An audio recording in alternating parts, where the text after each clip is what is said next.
There has been this narrative that Russia do not practice democracy, and because of that, most African countries do look at Russia from the perspective of the Western culture.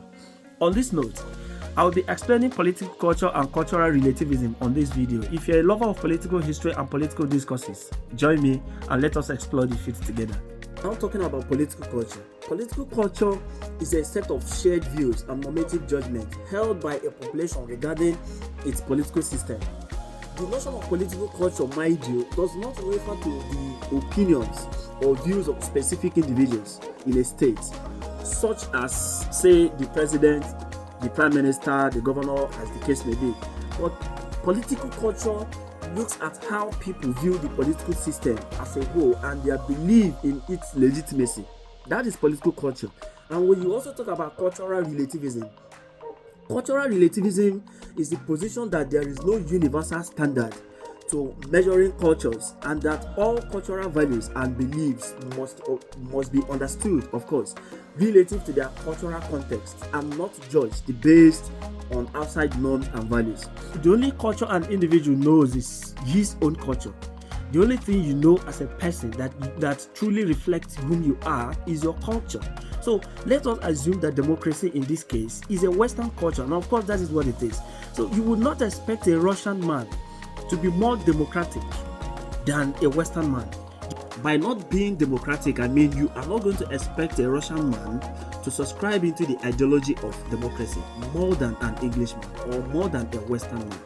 So the differences in culture is very, very important for us to understand how people incline to a political system. The East and the West is diametrically opposed to each other, which simply put, that these two worlds, the East and the West, evolved being opposite to each other in terms of values, in terms of culture, in terms of political orientation. So we don't expect the East, neither do we expect the West, to work together in terms of political ideology, because that is what makes them different as a people. In all these political differences or dichotomies, the issue has always been what system is appropriate to a people, what system suits the needs of the people.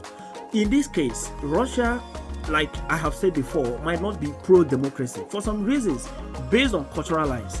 It might not suit the society of Russia. It might not suit the purpose for which the Russian people were made for.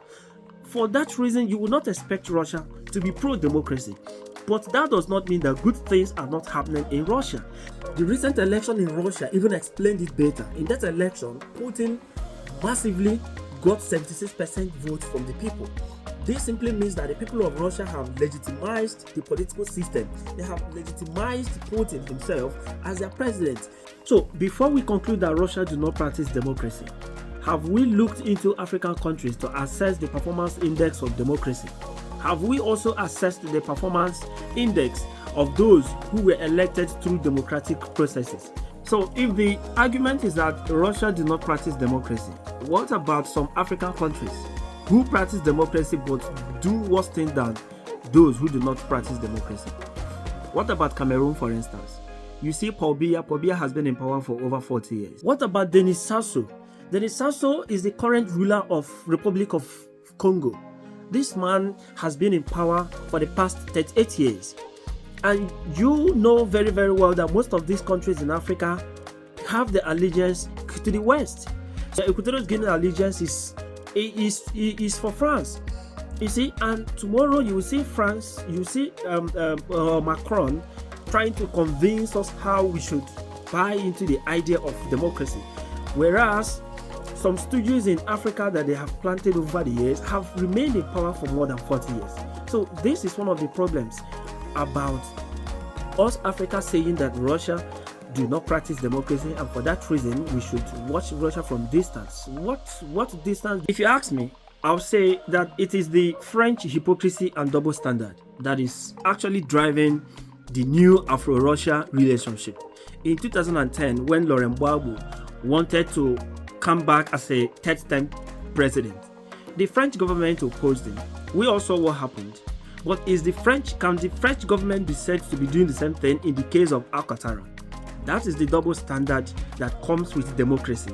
And when you also look at the performance index of Alcatara, as a democratically elected president, you begin to question yourself if Cote d'Ivoire, for instance, is a democratic nation.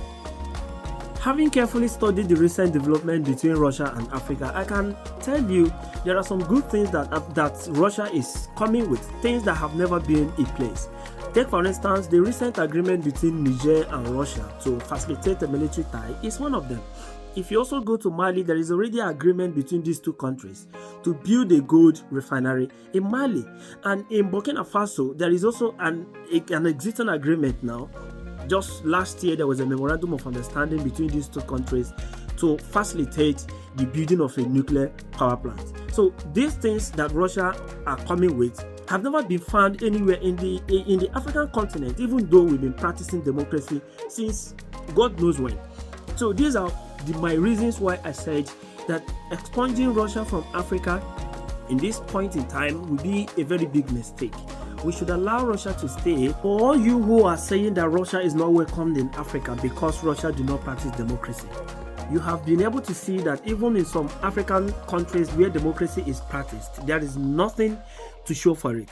There is nothing to be proud about democracy in Africa. In fact, some democratically elected presidents in Africa have ruined Africa more than some countries where democracy is not even practiced. So let us not say because Russia do not practice democracy, for that reason we shouldn't cut with Russia in this phase of our existence in Africa.